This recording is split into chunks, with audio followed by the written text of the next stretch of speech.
In the deepest vaults of fortress monasteries scattered across the Imperium, ancient war machines sleep in darkness. These are the Dreadnoughts, walking tombs that contain the broken bodies of space marines who should have died 10,000 years ago. Some of these warriors fought during the Horus Heresy itself, walking beside the Primarchs when they were still whole, still magnificent, still gods among men. Yet when these ancients wake in the grim darkness of the 41st millennium, when younger brothers gather to hear tales of glory from an age of legends, a strange thing happens. The ancient ones will speak of battles. They will recount tactics and strategies. They will name worlds that burned and enemies that fell. But when the conversation turns to the Primarchs themselves, to the demigod generals who led the legions during humanity's brightest and darkest hours, the ancients fall silent. This silence is not accidental. It is not the result of failing memory or damaged circuits. It is a choice, deliberate and profound, born from wounds that even 10 millennia cannot heal. To understand why these warriors who saw gods will not speak of them, we must first understand what it means to be a dreadnought, what the Primarchs truly were, and what it costs to remember the difference between myth and truth. The Primarchs stand at the very center of Warhammer 40k's mythology, figures so vast in their significance that their presence shapes the Imperium even in their absence. These were not merely enhanced humans or even superior space marines. The Primarchs were the Emperor's greatest works, 20 beings crafted from genetic mastery and warp-born power, each one designed to embody specific aspects of warfare and leadership. When the Emperor created them in his secret laboratories beneath the Himalayan peaks, he poured into each one a fragment of his own vast power, making them something beyond mortal, beyond even the transhuman Astartes, who would later be forged from their genetic templates. Each Primarch stood between 8 and 12 feet tall, their physical forms radiating an aura of absolute authority that could cow entire populations into submission without a single word being spoken. Their strength was such that they could tear through ceramite armor with their bare hands, move faster than the human eye could follow, and endure wounds that would kill even a space marine instantly. But their physical prowess was perhaps the least remarkable thing about them. The Primarchs possessed intellects that could process tactical information across entire star systems simultaneously, charisma that could inspire ordinary humans to acts of extraordinary heroism, and an innate understanding of warfare that made them peerless generals. Robout Guilliman could administrate an entire star empire while simultaneously commanding its military forces. Perturabo could design and break sieges of such complexity that other Primarchs struggled to comprehend his strategies. Magnus the Red wielded psychic powers that rivaled the Emperor's own, capable of manifesting phenomena that bent reality itself. Vulcan possessed such extraordinary resilience that he was effectively immortal, able to regenerate from wounds that would atomize lesser beings. These were the figures who led the Space Marine legions during the Great Crusade, the 2-century-long campaign to reunite humanity's scattered worlds under a single banner. For the Space Marines who fought in those legions, serving under their Primarch was not merely a matter of following a commander. The genetic connection between Primarch and Legion ran deeper than blood. Each Space Marine was created using gene seed derived from their Primarch's own genetic template, making them biological sons in a very literal sense. This connection manifested in ways both physical and psychological. Space Marines could feel their Primarch's presence across vast distances, their very biology responding to proximity to their gene father. When a Primarch spoke, his sons listened with every fiber of their being, not because they were compelled to obey, but because obedience to their father was written into the fundamental structure of their existence. More than this, the Primarchs represented ideals made flesh. Sanguinius embodied nobility and sacrifice, his angelic wings and golden features inspiring devotion in all who beheld him. Rogal Dorn was unbreakable duty personified, his stoic determination forming the foundation upon which the Imperium's defenses were built. Leman Russ was the savage warrior made purposeful, channeling primal fury into the Emperor's service. To fight beside such beings was to witness the impossible made real every single day. The Primarchs did not merely lead battles, they transformed them. Where Angron walked, his berserker rage infected his sons with a fury that made them unstoppable in close combat. Where Korax moved, shadows themselves seemed to aid him, turning battlefields into killing grounds where his Raven Guard hunted with perfect efficiency. Where Ferrus Manus struck, his iron hands could shatter tanks and fortifications that heavy weapons would struggle to breach. These were not men playing at being gods. They were something genuinely transcendent, beings whose very existence challenged the boundaries of what was possible within the physical universe. For a Space Marine to serve directly under their Primarch during the Heresy-Era meant existing in a state of constant awe. Every day brought fresh proof of their Gene Father's supremacy. Every battle demonstrated abilities that seemed to violate the laws of nature. The Primarchs could go for weeks without sleep, continuing to function at peak efficiency when even Space Marines would require rest. They could analyze situations with such speed and accuracy that their battle plans often seemed like prophecy, predicting enemy movements with uncanny precision. Their memories were perfect, capable of recalling every face, every name, every detail of campaigns fought decades earlier. And perhaps most significantly, the Primarchs possessed something that no amount of genetic engineering could fully explain, an indefinable quality that made lesser beings want to follow them unto death itself. This was the reality that Heresy-Era Space Marines lived every single day. Their Primarchs were not distant figures known only through propaganda or legend. They were immediate, present, overwhelming in their reality. A Space Marine might stand in the same room as his Primarch, feel the pressure of that immense presence, hear his father's voice giving commands that would shape the fate of entire star systems. They might witness their Primarch in single combat against enemy champions, watching as beings that terrified entire armies fell before their Gene Father's might. They might receive personal commendation from their Primarch's own lips, feel those eyes that had looked upon the Emperor himself, now focused with approval upon their own deeds. This was what it meant to serve in the legions during the Great Crusade and the early years of the heresy. The Primarchs were not myths to be believed in. They were undeniable facts of existence, as real as gravity and twice as inescapable. Then came the Horus Heresy, and everything shattered. The tale of the heresy has been told countless times in the grim darkness of the 41st millennium, usually as a morality play about treachery and loyalty, about the price of ambition and the wages of hubris. But for those who lived through it, for the Space Marines who witnessed their Primarchs turn against each other, the heresy was something far more terrible than any simplified legend could convey. It began with Horus himself, the War Master, the Emperor's favorite son. Corrupted by the ruinous powers during his recovery from a grievous wound, Horus turned from humanity's champion into its greatest enemy. But Horus did not fall alone. In the years that followed his corruption, 8 other Primarchs would join his rebellion against the Emperor, each for their own reasons, each bringing their entire legion with them into damnation. For the Space Marines who remained loyal, watching this happen was like witnessing the dissolution of reality itself. These were their Primarchs, beings they had believed incorruptible, flawless, eternal. Yet here they stood, declaring war not upon the enemies of humanity, but upon humanity's own defenders. Lorgar, who had worshipped the Emperor as a god, now proclaimed new gods from the warp and called down their terrible blessings. Fulgrim, who had embodied perfection in all things, descended into depravity and excess that degraded everything his legion had once represented. Perturabo, the siege master, turned his genius for destruction upon the very fortifications he had helped design. Magnus the Red, whose psychic might had illuminated the darkness of ignorance, fell into forbidden sorceries that threatened to tear open the walls between reality and the warp.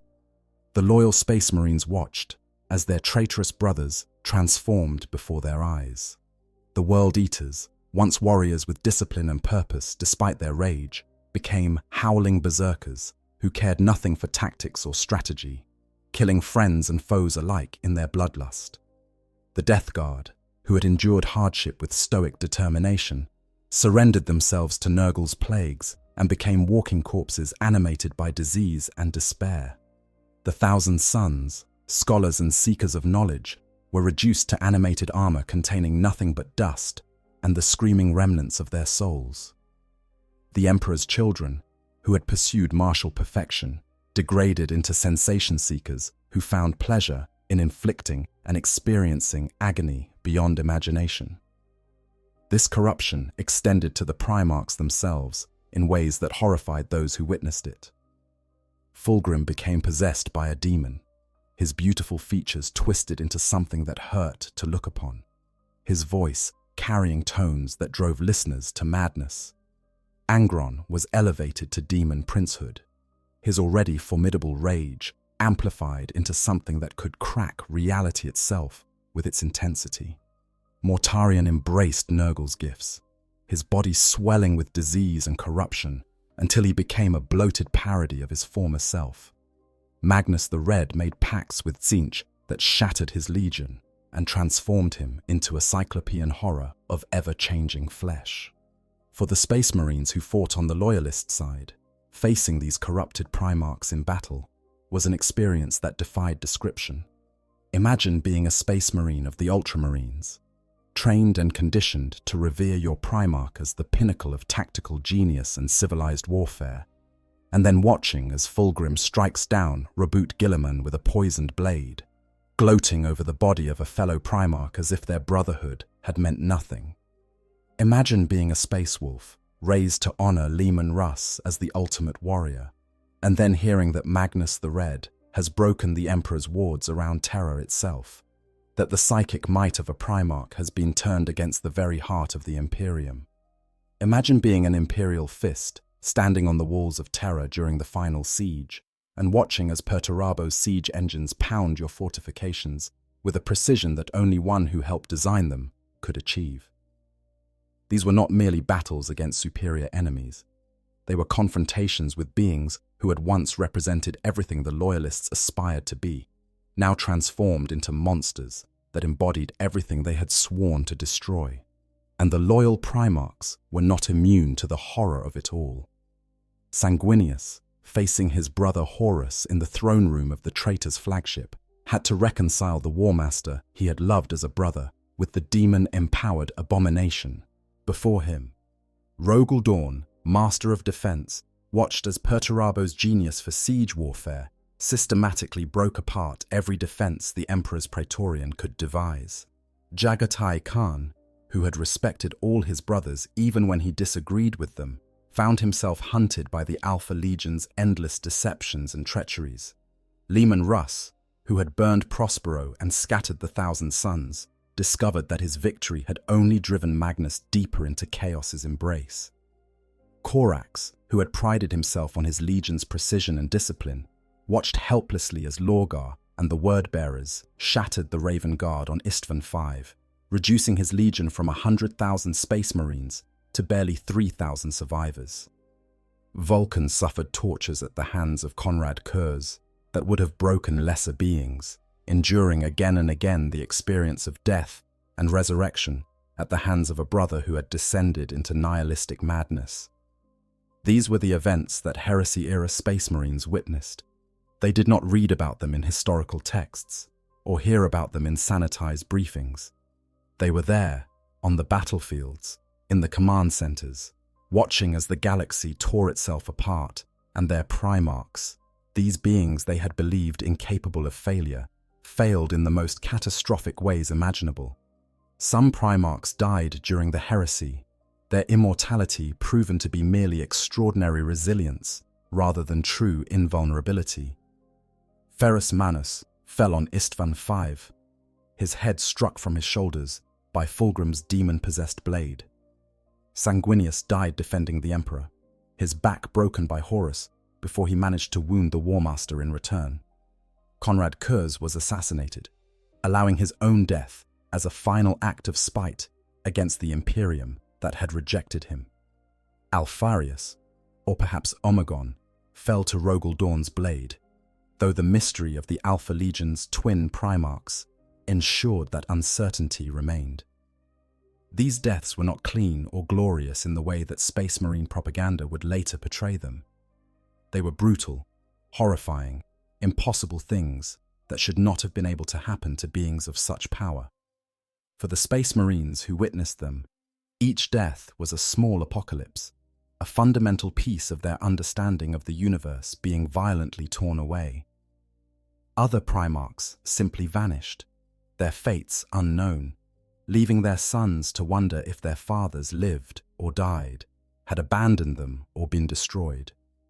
Leman Russ walked into the Eye of Terror 100 years after the heresy ended, telling his sons he would return, but never doing so. Rogal Dorn disappeared during a boarding action, only his skeletal hand ever recovered, though whether he truly died remained uncertain. Yaghatai Khan pursued Dark Eldar raiders into the Webway and never returned. Korax retreated to his legion's fortress on Deliverance and then vanished into the Eye of Terror himself, apparently hunting the traitor Primarchs in an act of eternal penance. Vulcan simply left one day, telling his sons he would return when they found all the ancient artifacts he had crafted, but 10,000 years later, he has yet to reappear. Lionel Johnson lay in stasis, deep beneath the rock, his own sons unaware that their Primarch slept in their midst, wounded but alive and dreaming through the centuries. The surviving Loyalist Primarchs carried wounds that went far deeper than physical injury. Robut Gilliman recovered from Fulgrim's poisoned blade, only to spend 10,000 years in stasis, frozen at the moment of death, unable to either heal or pass beyond. Rogal Dorn threw himself into fortification construction and penitent crusades, punishing his sons for perceived failures during the Siege of Terror with such severity that the Imperial fists nearly destroyed themselves in their attempts to atone. Leman Russ became increasingly erratic and withdrawn after Prospero, haunted by the knowledge that he had been manipulated into destroying a fellow Primarch's legion. His savage nature turned against him in a way that left him questioning everything he had believed about his purpose. Yaghatai Khan grew distant and philosophical, speaking of the fundamental flaws in the Emperor's design that had made the heresy not just possible, but perhaps inevitable. Korax was broken by the loss of his legion on Istvan V, and the horrific mutations that afflicted the Space Marines he tried to rebuild afterward. His pride in the Raven Guard's perfection transformed into self-loathing and despair. Vulcan suffered psychological trauma from his experiences at Konrad Kurz's hands that even his perpetual nature could not fully heal, his normally compassionate demeanor scarred by memories of tortures that should have killed him dozens of times over. And the traitor Primarchs who survived faced their own form of damnation. Elevated to demon princehood, they lost the last vestiges of their humanity, becoming puppets of the Chaos Gods who had corrupted them. Angron screams in perpetual rage within the warp, barely coherent enough to lead his legion when they emerge for their brief raids. Mortarion rules his plague garden in Nurgle's domain, a testament to despair made manifest. Magnus the Red sits upon his tower in the planet of the sorcerers, endlessly contemplating the chains that bind him to Tzeentch's service. Fulgrim luxuriates in Slanesh's realm, so consumed by sensation and excess that the being who once valued perfection has become incapable of discerning any meaning or purpose beyond immediate gratification. This is what the heresy did to the Primarchs. It killed some, corrupted others, broke the spirits of still more, and scattered the remnants across the galaxy or beyond it entirely. For the Space Marines who witnessed this catastrophe, for those who fought through the 7 years of civil war and survived to see its aftermath, the Primarchs were transformed from beings of absolute certainty into reminders of failure and loss on a cosmic scale. And for those Space Marines whose injuries were so severe that their chapters interred them within Dreadnoughts, ensuring that their service would continue for millennia to come, These memories became a burden that even death could not relieve.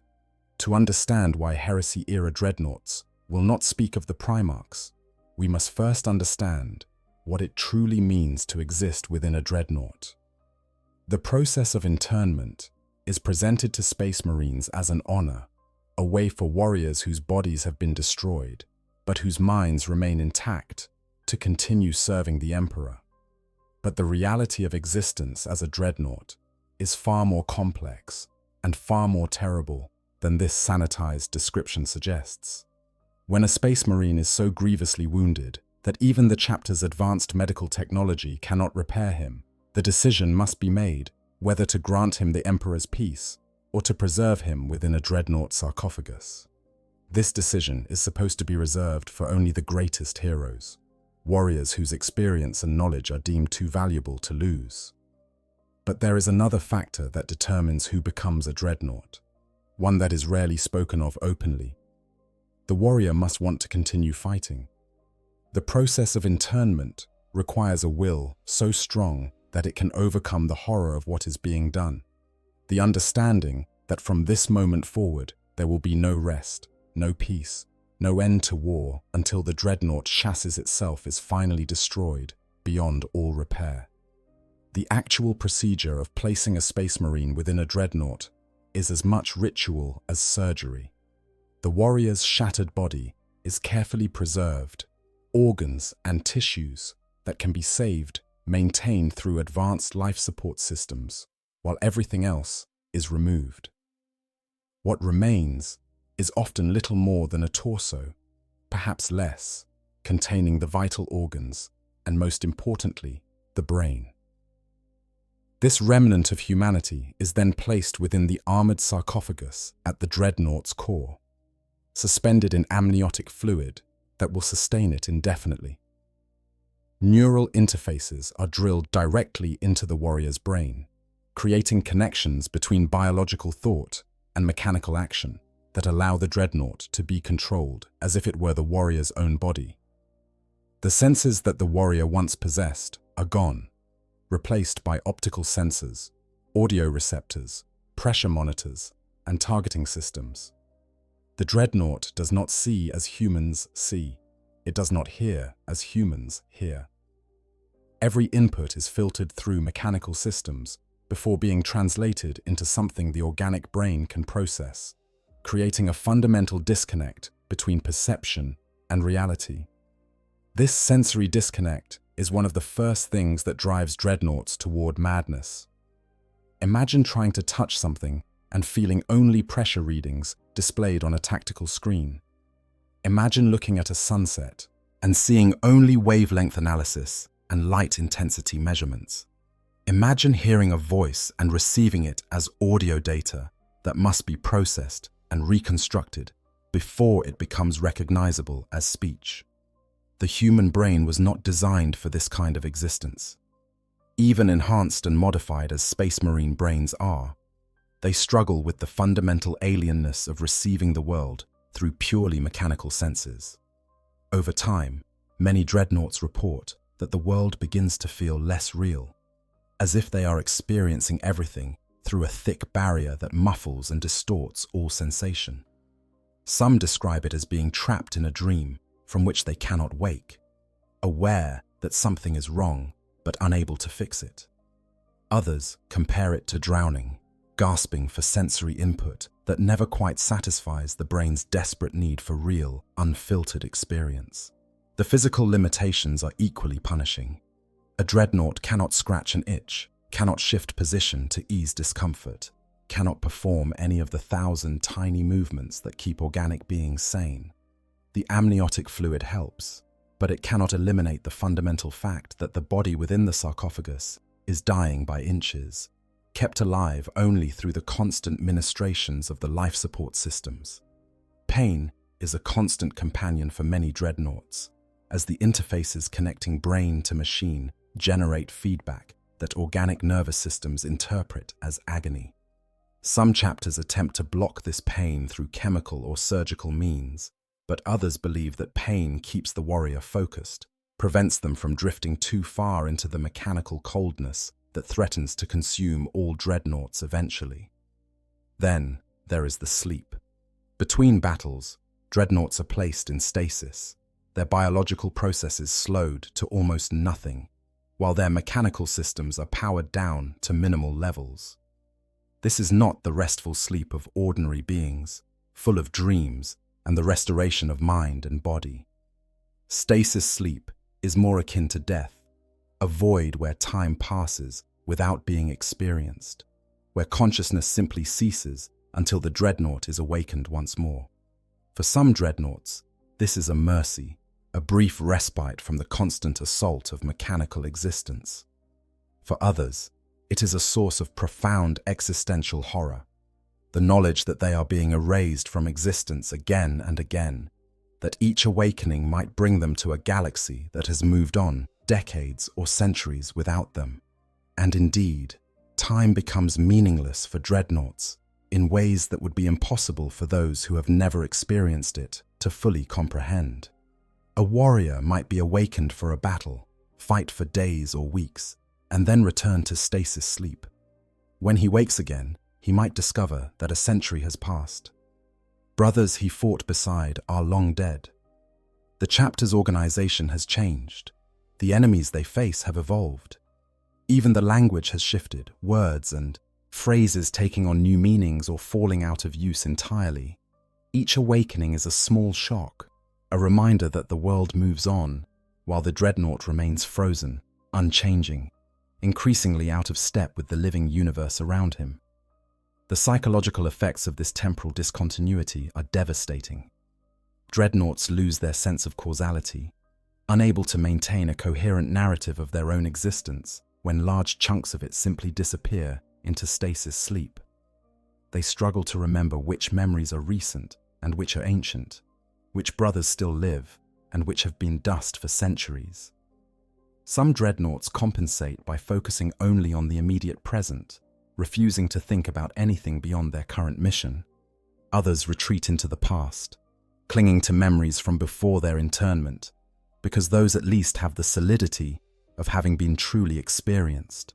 Still others simply fragment, their personalities splintering under the stress of existing across vast stretches of time without any continuity of consciousness to anchor them. The memory degradation is perhaps the cruelest aspect of a dreadnought's existence. The organic brain continues to age, neurons dying and synaptic connections weakening even as the life support systems keep the body technically alive. Over centuries and millennia, memories begin to fade, details becoming fuzzy, faces losing their distinctiveness, names disappearing entirely. For a dreadnought, this loss is not gradual and gentle as it might be for an aging human. Instead, it comes in sudden gaps, discovered only when the warrior tries to recall something and finds nothing there, a void where knowledge or memory once resided. Imagine knowing that you had brothers you fought beside for decades, being able to recall the bond you shared with them, but being unable to remember their names or faces. Imagine recalling a battle in vivid detail, the terrain, the enemy, the tactics employed, but having no idea which world it took place on or when it occurred. Imagine knowing with absolute certainty that your Primarch once spoke directly to you, that he commended you personally for some deed, but being unable to remember what he said or even what he looked like when he said it. This is the reality for older dreadnoughts. Their memories become like landscapes after a flood, recognizable in broad outline, but with crucial details washed away, leaving only the knowledge that something important once existed in those empty spaces. The emotional toll of this existence cannot be overstated. Many dreadnoughts describe feeling increasingly detached from their own humanity, as if the person they once were is slowly being eroded by the mechanical shell they inhabit. Emotions become muted, filtered through the same barrier that dulls all other sensations. Rage is reduced to calculated aggression. Joy becomes merely the satisfaction of a mission completed. Sorrow transforms into vague melancholy. Even love, the bond between brothers in arms, begins to feel abstract and distant. Some dreadnoughts fight against this emotional numbing, deliberately cultivating anger or pain or any feeling strong enough to pierce through the deadening effect of their mechanical existence. Others embrace it, viewing the loss of emotion as a kind of purification, a shedding of weakness that makes them more perfect weapons.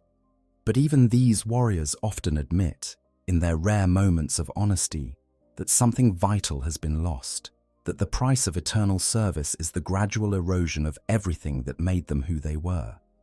Isolation compounds all of these difficulties.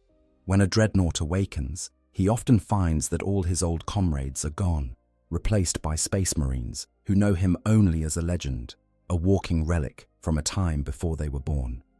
These younger brothers approach the dreadnought with reverence, but also with distance, unable to fully relate to a being who exists in such a fundamentally different state. Conversations become difficult when one party remembers events from centuries ago as if they were yesterday, while the other knows of them only through historical records. Friendships are nearly impossible to maintain when the dreadnought might sleep for decades between meetings.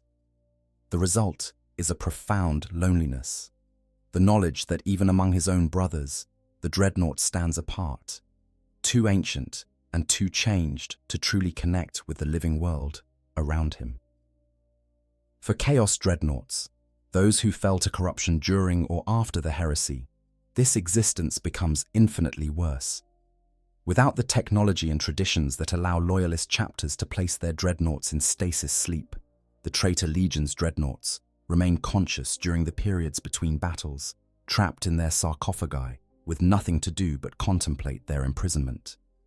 The influence of chaos accelerates their descent into madness, whispers from the warp promising power or release, but delivering only further degradation.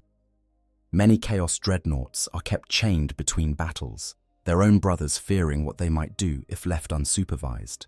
When they are finally unleashed in combat, it is often with the knowledge that they are as likely to attack their own forces as the enemy, their rage and despair having consumed whatever loyalty or purpose once motivated them.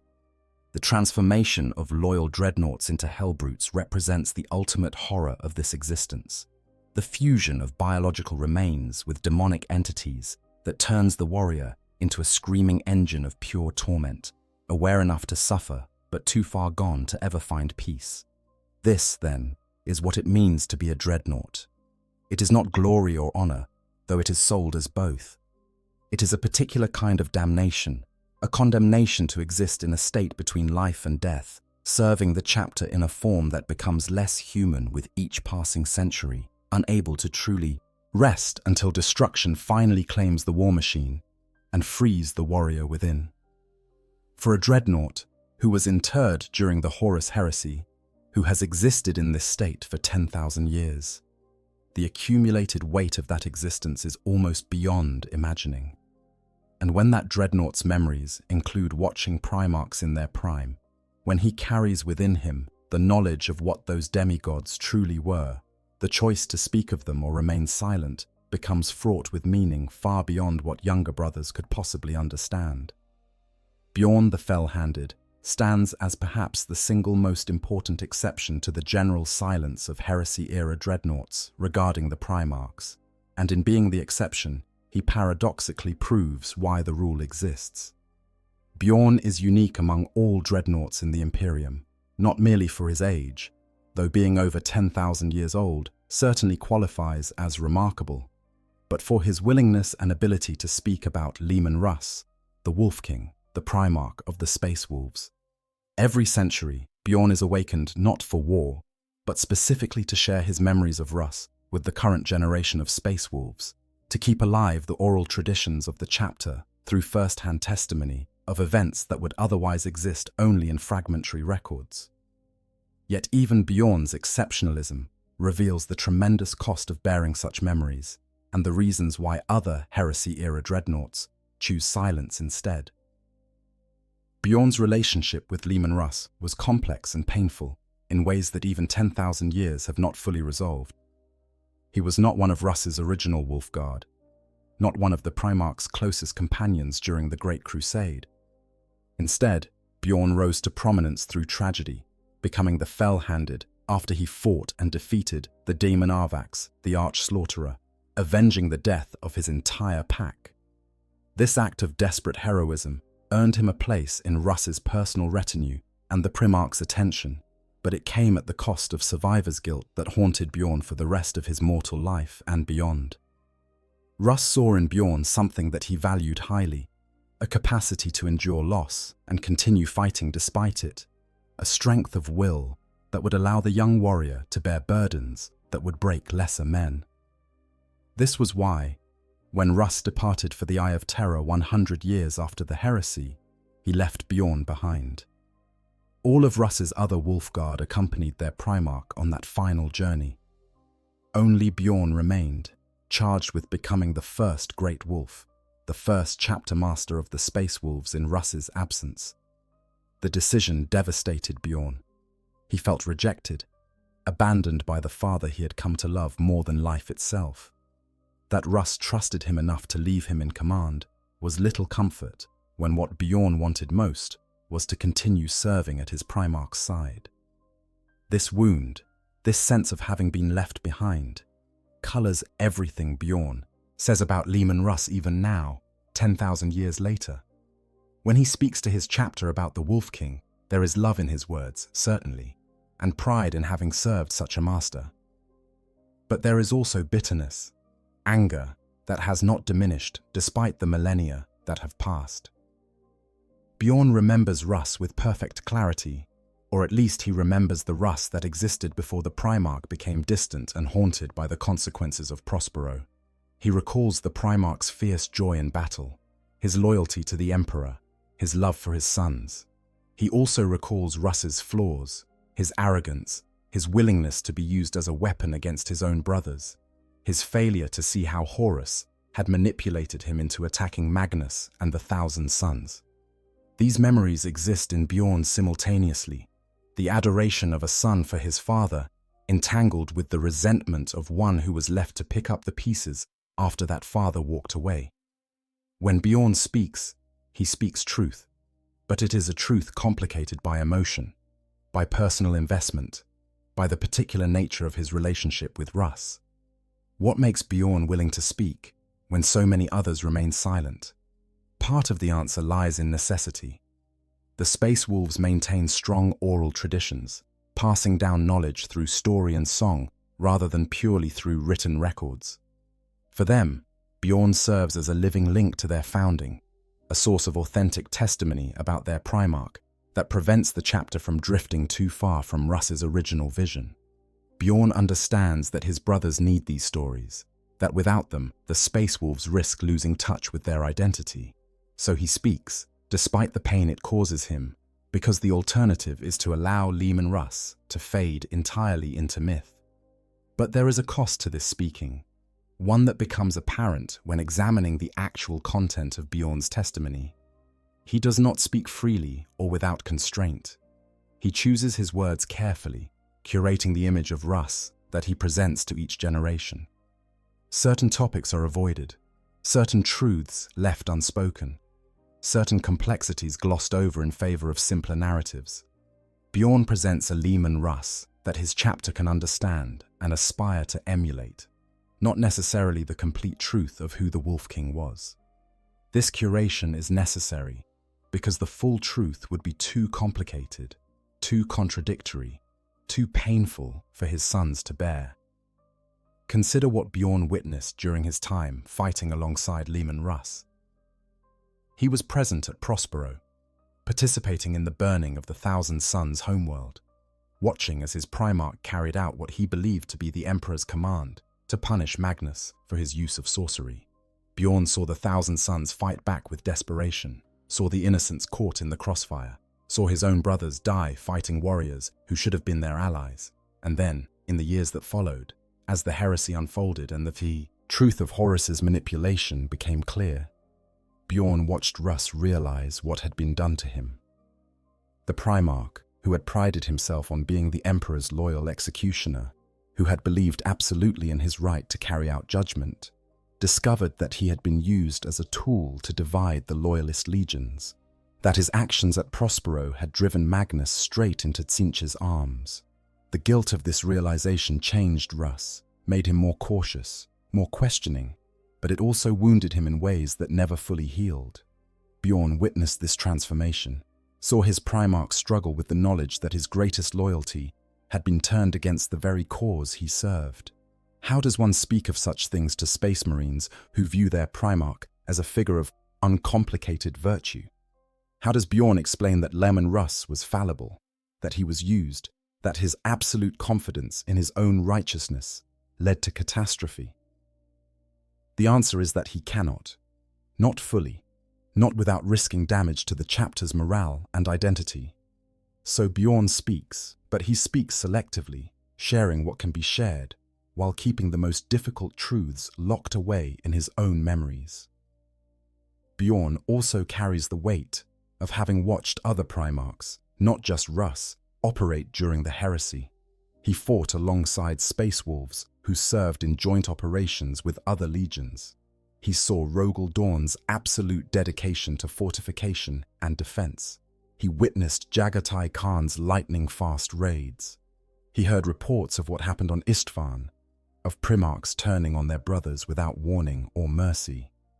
These experiences give Bjorn context that most Dreadnoughts lack, a broader view of what the Primarchs were collectively, rather than just what his own Primarch represented. This broader perspective makes him more willing to speak, because he understands that Russ was not unique in his flaws or his virtues, that all the Primarchs were complex beings whose actions had consequences far beyond their understanding.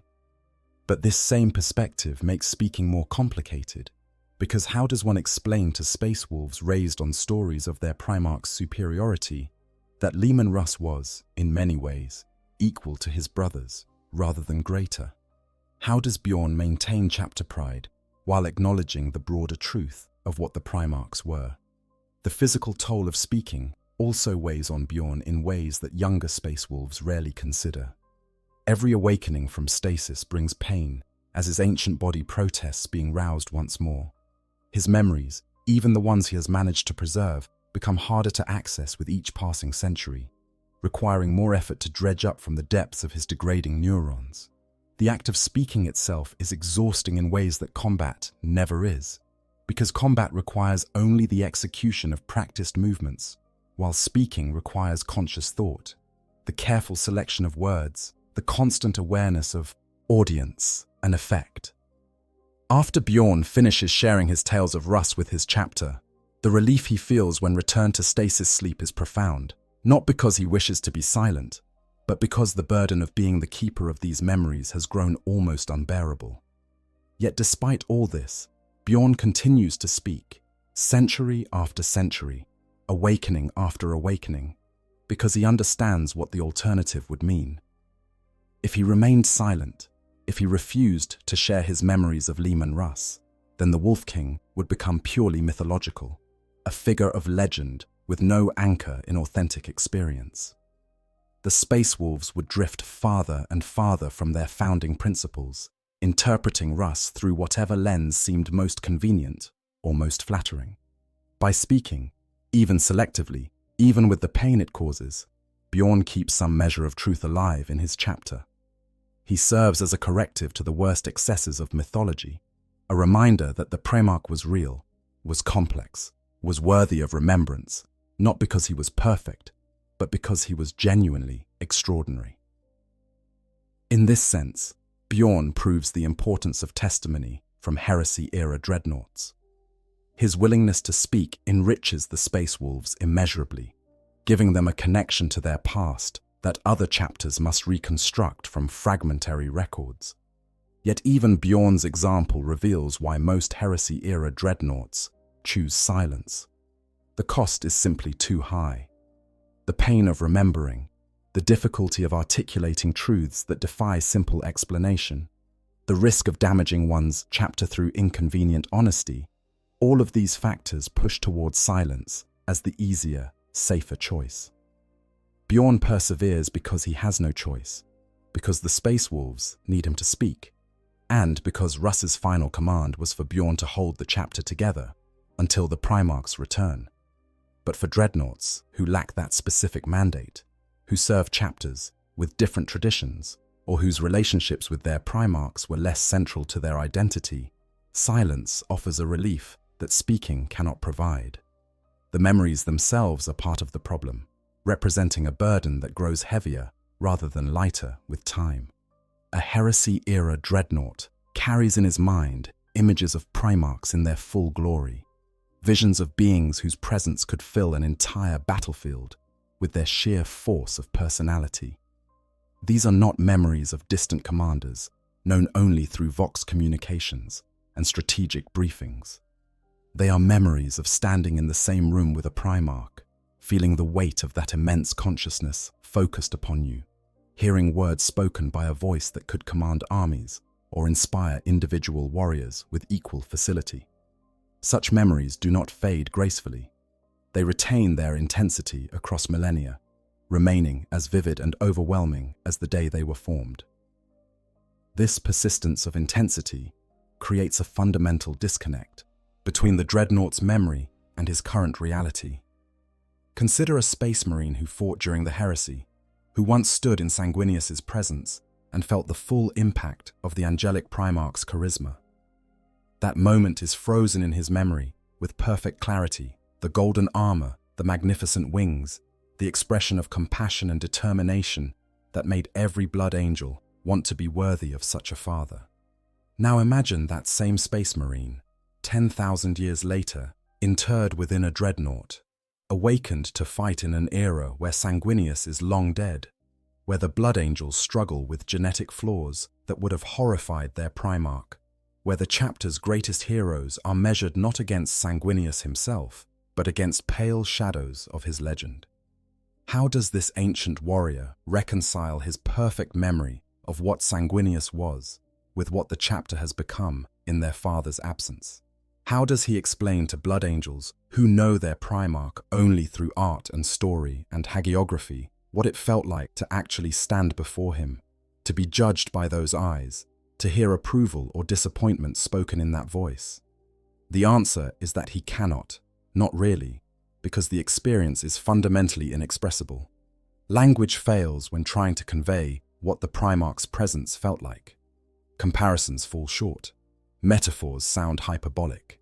Even detailed description cannot capture the totality of the experience, the way a Primarch's presence affected every sense simultaneously, creating an impression that was more than the sum of its parts. So the dreadnought remains silent, knowing that any attempt to speak will only diminish the memory, will reduce something transcendent to mere words that cannot do it justice. Better to keep the memory pristine, locked away in the privacy of one's own mind, than to watch it be misunderstood or trivialized through inadequate articulation. This inadequacy of language becomes even more pronounced when the memories involve difficult or contradictory aspects of the Primarchs. It is one thing to remember Sanguinius's nobility. It is another to remember the barely controlled hunger that sometimes flickered in his eyes, the hint of the genetic flaw that would one day curse his legion. It is one thing to remember Rabut Guilliman's tactical genius. It is another to remember his arrogance, his certainty that his way of organizing the Imperium was the only correct way, his tendency to dismiss brothers who did not share his vision. It is one thing to remember Leman Russ's loyalty. It is another to remember his savagery, the way he gloried in the burning of Prospero, his willingness to be the Emperor's executioner without questioning whether execution was truly just. The Primarchs were not simple beings. They contained multitudes, contradictions, flaws that coexisted with their virtues. A dreadnought who witnessed them in life remembers all of it, the good and the bad, the inspiring and the disturbing. But conveying this complexity to space marines who have been raised on simplified narratives of their Primarch's perfection is nearly impossible. Any attempt to add nuance or admit to flaws risks being seen as heresy, as diminishing legends that the chapter needs to maintain morale and identity. The problem is compounded by the fact that, in many cases, the simplified legends serve a necessary purpose. Space Marines in the 41st millennium face horrors that would break lesser beings, And they endure because they believe themselves to be sons of demigods, inheritors of a legacy of superhuman excellence. If a Heresy-Era dreadnought were to speak honestly about the Primarchs' limitations, about the ways they failed or made catastrophic errors, he might undermine the very foundations of his chapter's courage. A blood angel who learns that Sanguinius sometimes struggled with the same bloodlust that now drives Death Company insane might begin to doubt whether his genetic heritage is truly worth preserving. An Imperial fist who discovers that Rogaldorn was racked with guilt after the Siege of Terra, who punished his legion for perceived failures during the defense, might question whether the chapter's traditions of penance are truly honoring their Primarch or simply perpetuating his mistakes.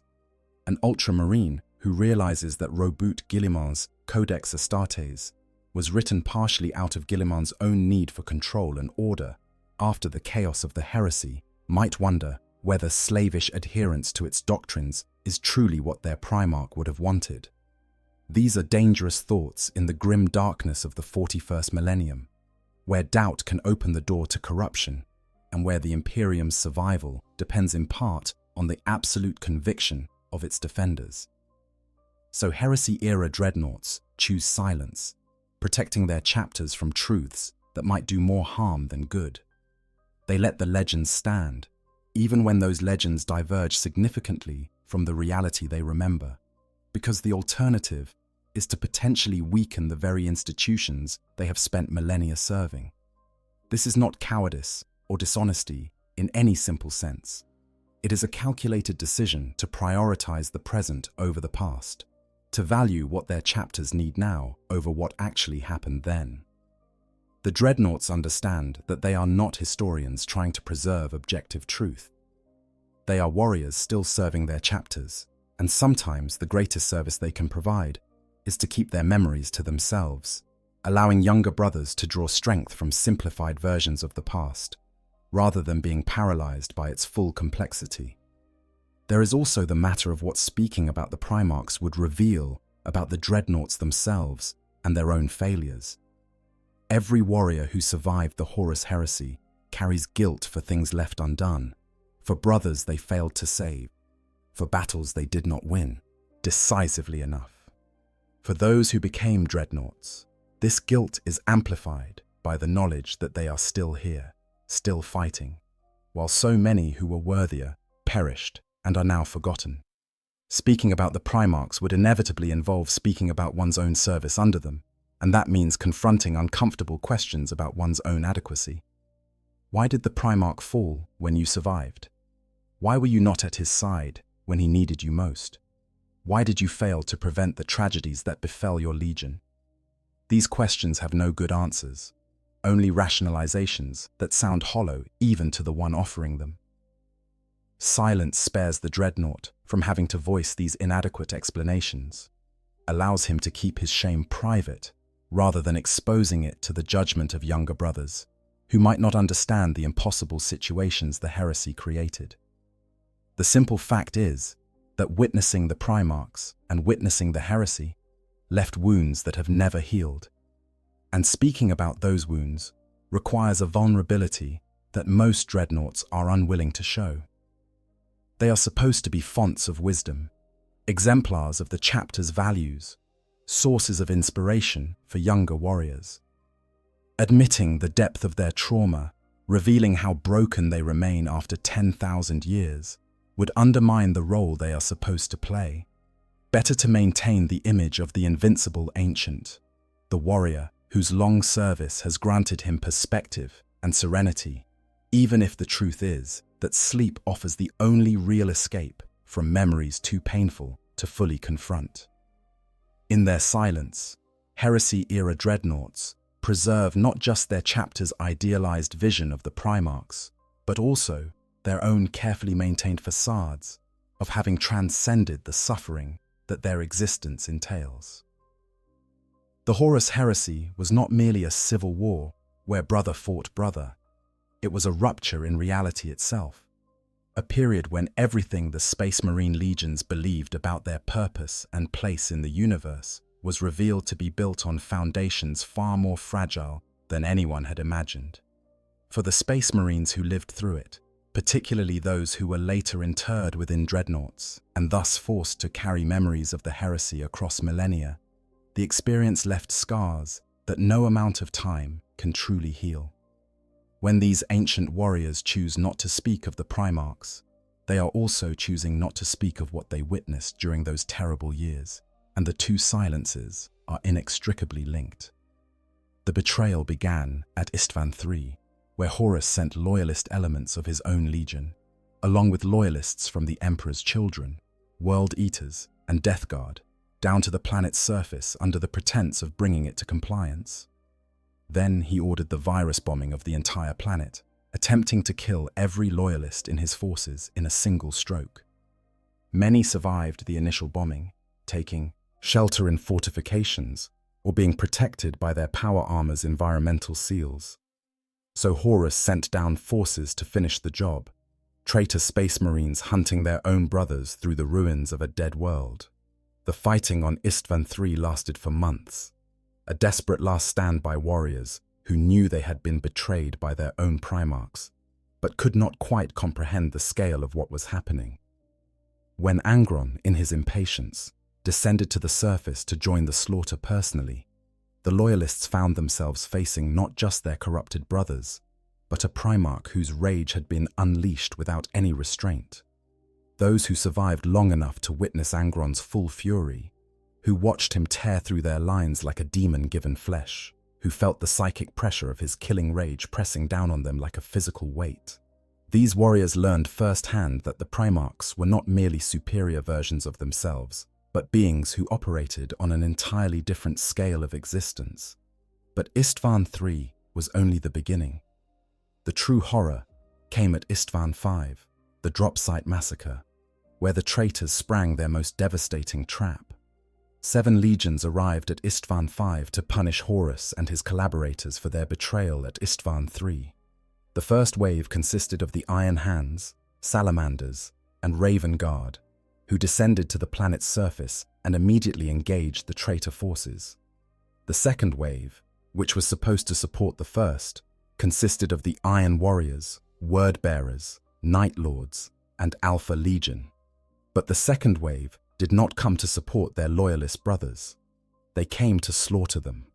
As the Iron Hands, Salamanders, and Raven Guard fought the traitors to their front, the supposedly loyal legions in the second wave opened fire from behind, catching the loyalists in a killing field with no escape. The massacre that followed was total. 3 entire legions were reduced to remnants in a matter of hours. Ferrus Manus, Primarch of the Iron Hands, fell in single combat with Fulgrim, his head struck from his shoulders in a moment that should have been impossible. Vulcan was captured and subjected to tortures that would have killed any being less resilient, dying and resurrecting repeatedly under Conrad Kersey's ministrations. Korax barely escaped with a fraction of his legion. The Raven Guard's numbers reduced from nearly 80,000 Space Marines to fewer than 3,000 survivors. For the Space Marines who witnessed the drop site massacre and survived, the experience was fundamentally world-shattering. They had seen Primarchs revealed as traitors, had watched beings they believed incorruptible turn against everything they had claimed to serve. Worse, they had seen one Primarch killed by another, had watched Ferrus Manus's head displayed as a trophy by warriors who had once been his brothers. The Primarchs were supposed to be eternal foundations upon which entire legions could build their identity and purpose. But Ferrus died, proving that even Primarchs could be destroyed, and he died at the hands of Fulgrim, proving that even the most seemingly virtuous Primarchs could fall into corruption so deep that they would murder their own brothers. For a Space Marine to witness such things and then be forced to carry the memory of them across 10,000 years, waking occasionally to find the galaxy still grappling with the consequences of that betrayal, creates a burden that cannot be adequately expressed in words. How does one convey what it felt like to watch Ferrus Manus die? How does one describe the moment when the second wave opened fire from behind, when it became clear that the trap was total and that death was the only certainty?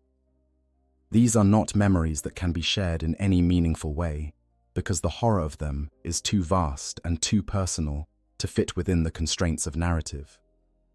The fighting that followed Istvan V ground on for years, spreading across the galaxy as the traitor legions pushed toward Terra, and the Loyalists fought desperate rearguard actions to slow their advance.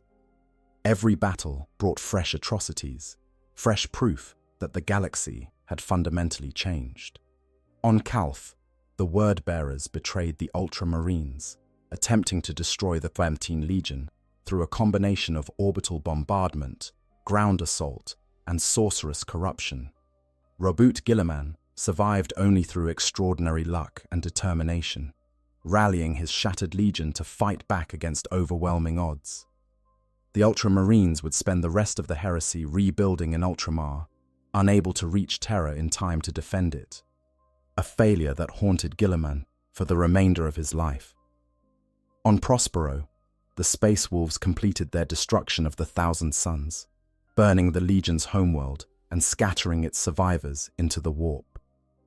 Lemon Russ believed he was carrying out the Emperor's will, punishing Magnus for his violations of the Nicaea Edict against sorcery. Only later would he learn that Horus had manipulated his orders, turning what might have been an arrest into an extermination campaign. The guilt of this realization, the knowledge that his loyalty had been weaponized against a brother who might have been saved, left scars on Russ that never fully healed. Throughout the heresy, Space Marines found themselves fighting not just against traitor legionaries, but against Primarchs whose corruption had transformed them into something barely recognizable. Fulgrim, having fully embraced his demonic possession, became a creature of such depravity that even his own sons struggled to look upon him.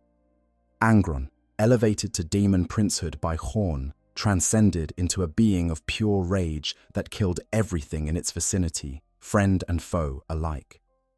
Mortarion accepted Nurgle's gifts, becoming the Death Lord, a bloated embodiment of despair and decay. Magnus the Red made his final pact with Tzeentch, transforming into a cyclopean demon whose very presence caused reality to warp and twist. For loyalist Space Marines who had once known these Primarchs, who remembered them from before their fall, witnessing their transformation was like watching gods descend into madness. The beings who emerged from the warp bore their Primarchs' faces and voices, but everything else had been corrupted beyond recognition. To fight such creatures was not merely to face superior enemies. It was to confront the ultimate failure of everything the Great Crusade had represented, to see in physical form the proof that even the Emperor's greatest works could be turned against him. The Siege of Terra represented the culmination of all these horrors, bringing the war to the very doorstep of the Imperial Palace. For months, the traitor legions battered at Rogel Dawn's fortifications, grinding through defenses that should have been impregnable through sheer weight of numbers and the application of overwhelming force. Perturabo, master of siege warfare, brought his genius to bear against fortifications he had helped design, identifying weaknesses that only one who understood their construction could exploit. The Death Guard unleashed plagues that rotted through ceramite and stone. The Thousand Suns manifested sorceries that turned whole sections of the palace into warp-twisted nightmares. The World Eaters simply threw themselves at the walls again and again, accepting casualties that would have broken any other force because Khorne cared only that blood flowed, whether from loyalist or traitor.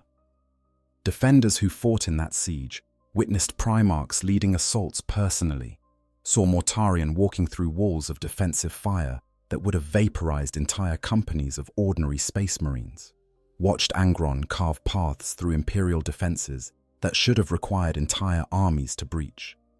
These were not the Primarchs of the Great Crusade, inspiring figures who led from the front but still fought according to recognizable strategies and tactics. These were demon princes, beings who existed partially in the warp and could therefore ignore many of the limitations that had once bound them. To fight against such creatures was to realize that the Primarchs had never truly been human, that whatever humanity they possessed had been a thin veneer over something fundamentally other, and that when that veneer was stripped away, the result was monstrous. The climax came in the final confrontation between the Emperor, Sanguinius, and Rogel Dawn on one side and Horus on the other. The details of what happened in the throne room of Horus's battle barge vary depending on who tells the story, but certain facts are undeniable. Sanguinius faced Horus first, fighting his most beloved brother in single combat, and Horus killed him, breaking the angel's back and ending one of the Imperium's greatest heroes. Then the Emperor confronted Horus, and in the battle that followed, the Emperor was mortally wounded even as he struck down the War Master. Rogel Dawn arrived to find both his father and his brother dying, Sanguinius already dead, the heresy effectively over but at a cost beyond calculation. For Space Marines who learned of these events, whether through direct witness or through reports from those who were there, the impact was devastating. The Emperor, the ultimate authority around which the entire Imperium was built, had been crippled by his own son. Sanguinius, the most beloved of all Primarchs, had died defending the Emperor. Horus, the War Master, the brightest of the Emperor's sons, had been destroyed in turn, his soul annihilated so completely that even the Chaos Gods could not preserve it. The foundations of the Imperium had cracked, and the galaxy would never fully recover. The aftermath of the heresy brought its own traumas. The traitor legions fled into the Eye of Terror, leaving behind a galaxy scarred by 7 years of total war.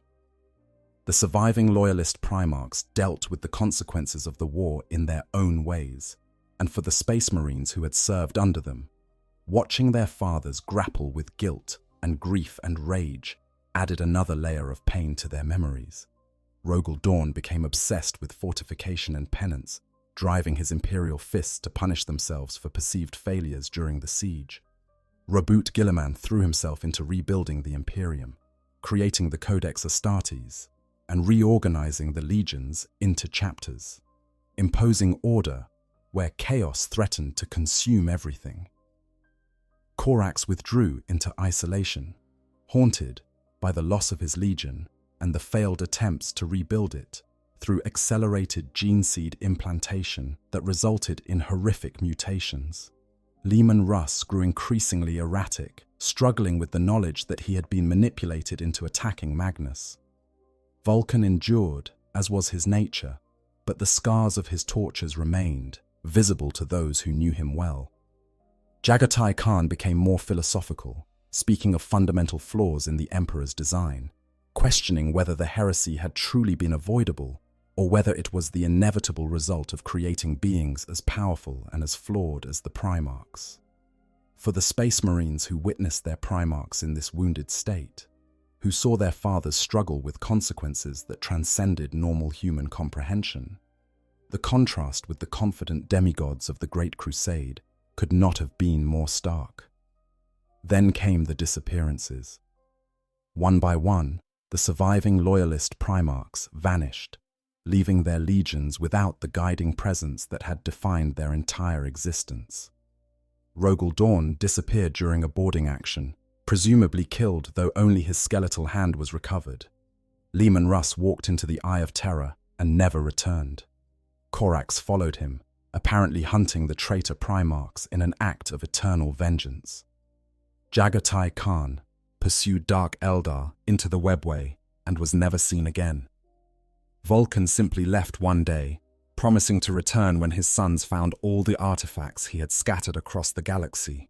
Lionel Johnson was struck down by Luther, his most trusted lieutenant, and fell into a healing coma deep beneath the rock, unknown to his own sons. For the Space Marines, who had fought through the entire heresy, who had endured years of horror with the knowledge that their Primarch remained to lead them, these disappearances represented a final abandonment. The fathers who should have remained to help rebuild what the heresy had destroyed, instead departed, leaving their sons to carry on alone, to make sense of the post-heresy galaxy without the guidance that had always been their foundation. And what of Rabut Guilliman? For 10,000 years he lay in stasis, poisoned by Fulgrim's blade, frozen at the moment of death, neither dead nor alive but suspended between states. His ultramarine sons could see him in his shrine, could witness his body preserved in that eternal moment, but they could not speak with him, could not receive his wisdom or his commands. When he was finally revived in the 41st millennium, the galaxy he returned to was so different from the one he had left that he barely recognized it. The Imperium he had tried to organize through the Codex Astartes had become a grotesque parody of his vision, a vast bureaucratic nightmare where dogma had replaced reason and stagnation masqueraded as stability. For Heresy-Era Dreadnoughts, who witnessed Guilliman's return, the contrast between the Primarchs' disappointment with what the Imperium had become and their own memories of what he had hoped to create adds yet another layer of tragedy to their burden of remembrance.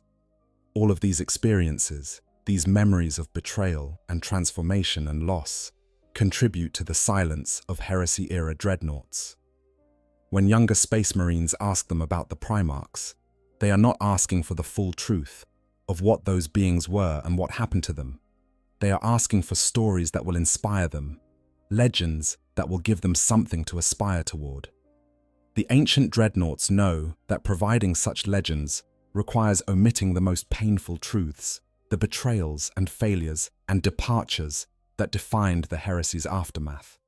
So they remain silent, protecting their younger brothers from knowledge that would burden rather than inspire them, keeping the full horror of the heresy locked away in memories that even 10,000 years of service have not managed to diminish. Among the many unspoken topics that Heresy-Era Dreadnoughts carry with them, few are as deliberately suppressed as knowledge of the two lost Primarchs, the 2nd and 11th Legions, whose very existence has been erased from Imperial records. To understand why discussion of these lost brothers represents such a profound taboo, we must first understand what little is known about them and why their erasure was deemed necessary by the Emperor himself. Before the Horus Heresy, there were not 18 Primarchs, but 20. The two additional Primarchs and their legions were expunged from all Imperial records through an edict of obliteration, a formal censure so complete that even speaking of them became forbidden. Their names were struck from every monument, their deeds were removed from every chronicle. Their very existence was systematically erased, leaving behind only gaps in the numerical sequence where the 2nd and 11th Legions should have been. The few references that survived speak of them as the Forgotten and the Purged, suggesting that their removal from history was both deliberate and absolute. What crime could have been so severe that the Emperor would not only destroy two entire legions, but also attempt to erase all memory of them? The answer remains one of the greatest mysteries of the Imperium, deliberately left unanswered to allow for speculation and uncertainty. What we do know is limited but telling. During the Great Crusade, all 20 Primarchs and their legions were active, fighting to bring humanity's scattered worlds back into compliance. At some point during this period, something happened involving the 2nd and 11th Legions that was so catastrophic that the Emperor decided their continued existence posed an unacceptable risk. The exact nature of this catastrophe has never been recorded, or if it was recorded, those records have been destroyed. Some fragmentary evidence suggests involvement in the Rangdan genocides, a series of campaigns against an alien threat so dangerous that it nearly destroyed the Imperium before the heresy even began. Other hints suggest that one or both of the lost Primarchs may have been corrupted by Xenos influence or forbidden knowledge, that they discovered truths about the warp or the Emperor's plans that made them too dangerous to allow to survive. Still other theories propose that the lost Primarchs simply failed in some fundamental way, proving to be flawed in ways that even the Emperor's genius could not correct, and that their elimination was both punishment and practical necessity. Whatever the truth, the erasure was carried out with the Emperor's full authority and with the cooperation of the surviving 18 Primarchs. In the novel, The First Heretic, word-bearers who are shown visions of the past witness the moment when the infant Primarchs were scattered by chaos and speak of the two lost legions as if their disappearance was common knowledge among the Primarchs themselves. Roberto Guillemot, in the novel Dark Imperium, refers to the lost Primarchs as having failed rather than rebelled, distinguishing them from the traitor Primarchs of the Heresy. Rogel Dawn, in the Lightning Tower, passes by empty plinths where statues of the lost Primarchs should have stood, and notes that they have been vacant for a long time, suggesting that the erasure happened relatively early in the Great Crusade. These scattered references hint at a tragedy known to the Primarchs, but deliberately kept from their legions, a secret maintained through collective agreement rather than mere censorship. For Space Marines who served during the time when all 20 legions still existed, the memory of the lost legions poses a unique challenge. They cannot speak of them without violating the Emperor's edict of obliteration, yet they cannot forget them because the memories were formed before the erasure occurred. Some scholars have speculated that elements of the lost legions were absorbed into other legions, rather than being entirely destroyed, possibly integrated into the Ultramarines, whose numbers mysteriously increased during the same period that the lost legions disappeared. If this is true, then some Space Marines who believed themselves to be Ultramarines may actually have carried gene seed from one of the lost Primarchs, their true lineage hidden even from themselves. For Dreadnoughts who remember this period, who witnessed the disappearance of 2 entire legions and the subsequent reorganization, the knowledge creates an impossible burden. They know what happened, or at least they know that something happened, but they are forbidden from speaking of it by order of the Emperor himself. The prohibition against discussing the lost Primarchs extends beyond mere censorship. It appears to be enforced through some combination of social pressure, institutional memory erasure, and possibly psychic conditioning. Space Marines who attempt to research the lost legions find their investigations blocked at every turn. Records have been destroyed or classified beyond even chapter masters' ability to access. The few sources that mention the 2nd and 11th legions do so only in the most oblique terms, refusing to provide concrete details. Even the Primarchs themselves, when speaking to their sons, enforce this silence, changing the subject or refusing to answer questions about their lost brothers. The message is clear. Some knowledge is too dangerous to be preserved, and the fate of the lost Primarchs falls into this category. For Heresy-Era Dreadnoughts, this prohibition creates a painful dilemma. They carry memories of events that they are forbidden to share, knowledge that they are required to suppress despite the natural impulse of warriors to preserve and transmit the lessons of the past. Some may remember fighting alongside Space Marines from the Lost Legions, may recall their tactics or their culture or their relationships with other legions. They may remember when those legions disappeared, may have witnessed the reorganization that followed, may have heard rumors or speculation about what happened. But all of this must remain locked away, never spoken, never examined, never used to inform current decisions, despite its potential relevance. The silence surrounding the lost Primarchs represents a particular kind of censorship, one that acknowledges that some truths are too dangerous for the Imperium to confront. If the lost Primarchs fell to chaos before Horus did, if they discovered forbidden knowledge that threatened the Emperor's plans, if they were corrupted by Xenos influence, if they proved to be fundamentally flawed in ways that called into question the entire Primarch project, any of these possibilities would undermine the mythology that the Imperium requires to function. Space Marines need to believe that their gene seed comes from perfect sources, that their Primarchs represent ideals worth emulating, that the Emperor's works are beyond reproach. The existence of 2 Primarchs who were not merely defeated but erased, whose very memory was deemed too dangerous to preserve, challenges these necessary fictions. Better to maintain complete silence, to let the gaps in history remain unfilled, than to risk the destabilization that truth might bring. For Heresy-Era Dreadnoughts, the decision to remain silent about the lost Primarchs is not merely following orders. It is participating in a collective agreement to protect the Imperium from knowledge that it cannot handle. They understand, perhaps better than anyone, that the younger generations need their simplified mythologies, their uncomplicated narratives of heroism and sacrifice. Introducing the lost Primarchs into these narratives would complicate them in ways that serve no useful purpose.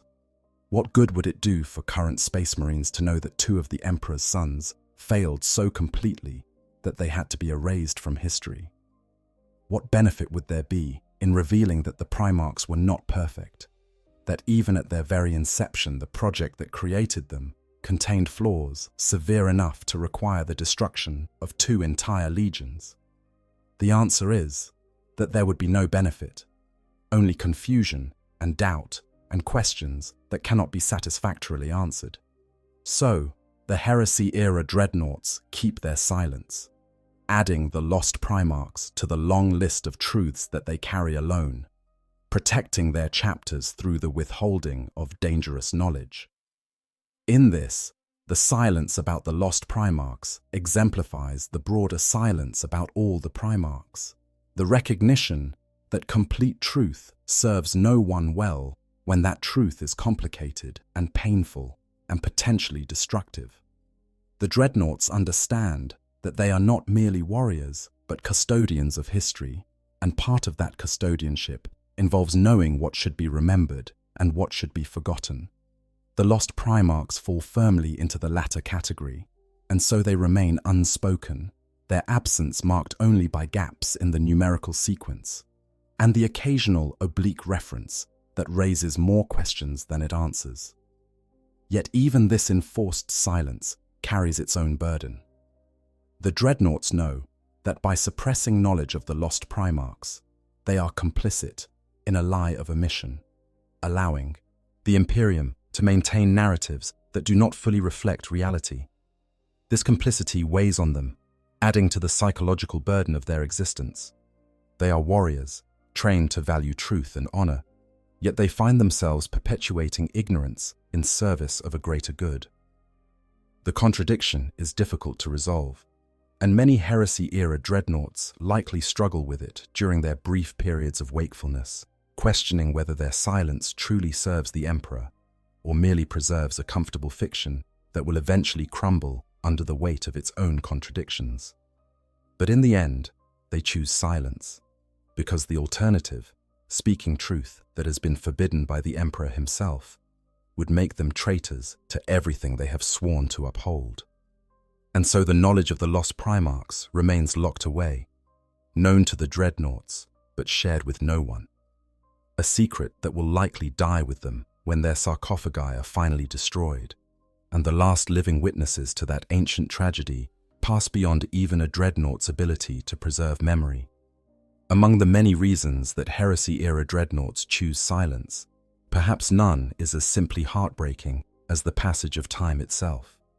These ancient warriors exist in a state of profound temporal dislocation, waking periodically to find that decades or centuries have passed, that everyone they knew is dead, that the galaxy has moved on without them. This disconnection creates a particular kind of loneliness, one that makes speaking about the past increasingly difficult because the audience for such speech no longer exists. When a Dreadnought who fought during the heresy awakens in the 41st millennium, he finds himself surrounded by Space Marines who have no frame of reference for what he experienced. These younger brothers know of the Horus heresy only through historical records and chapter legends, sanitized accounts that bear little resemblance to the chaotic reality of living through those events.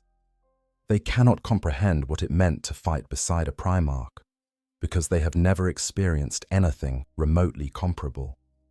Their understanding of the Primarchs comes from art and sculpture and hagiography, idealized representations that capture the form, but not the substance of what those beings were. When they ask the ancient Dreadnought to tell them about the Primarchs, they are asking him to describe something that they fundamentally cannot understand, like asking someone who has never seen color to imagine the sky at sunset.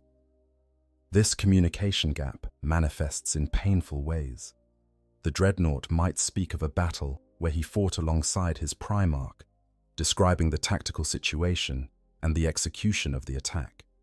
But when he tries to convey what it felt like to be in the Primarch's presence during that battle, to experience the weight of that consciousness directing the flow of combat, words fail him. The younger Space Marines nod and make appropriate responses, but the Dreadnought can see in their eyes that they do not truly understand. How could they? They lack the reference points necessary to process what he is describing. They have never stood in a Primarch's presence.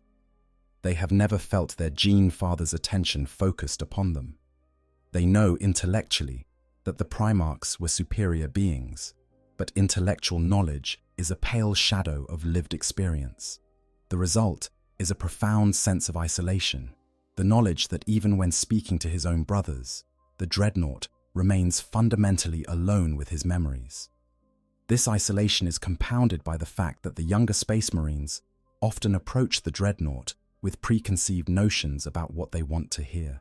They are not coming to the ancient warrior seeking complicated truth. They are coming seeking validation of the legends they have been raised on, wanting the Dreadnought to confirm that yes, the Primarchs were exactly as glorious as the stories say. Yes, serving under them was the greatest honor imaginable. Yes, everything about that era was better than what exists now. When the Dreadnought hesitates, when he tries to introduce nuance or complexity into his account, the younger brothers become confused or disappointed. They did not come to hear that Reboot Guilliman sometimes made mistakes, or that Leman Russ had moments of doubt. They came to hear stories of infallible demigods, and anything less than that feels like a betrayal of what they need the past to have been. Faced with this disconnect, many Dreadnoughts simply choose not to speak at all, understanding that their authentic memories serve no useful purpose when their audience wants mythology rather than history. The passage of time also erodes the Dreadnought's own confidence in his memories. After 10,000 years of stasis sleep, interrupted by brief periods of wakefulness, after countless awakenings where he discovers that everything familiar has changed, the ancient warrior begins to doubt his own recollections. Did events really happen the way he remembers? Or have the memories become distorted through repeated recall, shaped by his own biases and needs, until they no longer reflect objective reality?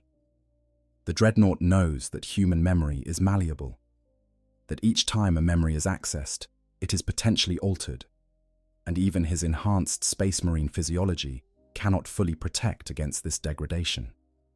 Over millennia, memories that were once crisp and clear become fuzzy at the edges, details disappearing or transforming into approximations. The Dreadnought can recall fighting beside his Primarch, but when he tries to remember exactly what the Primarch said during that battle, he finds only the general sense of the words rather than their precise form. He remembers the feeling of being commended for some deed, but the specifics of what that deed was have faded into uncertainty. This uncertainty makes speaking treacherous.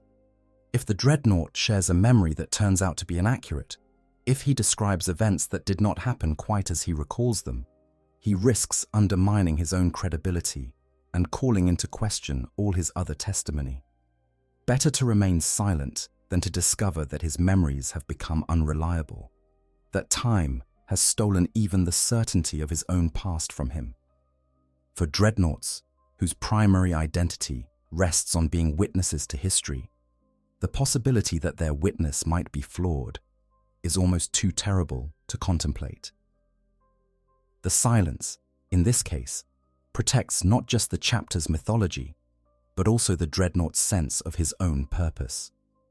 As long as he does not speak, his memories remain pristine in their privacy, unchallenged by external evidence that might reveal their imperfection.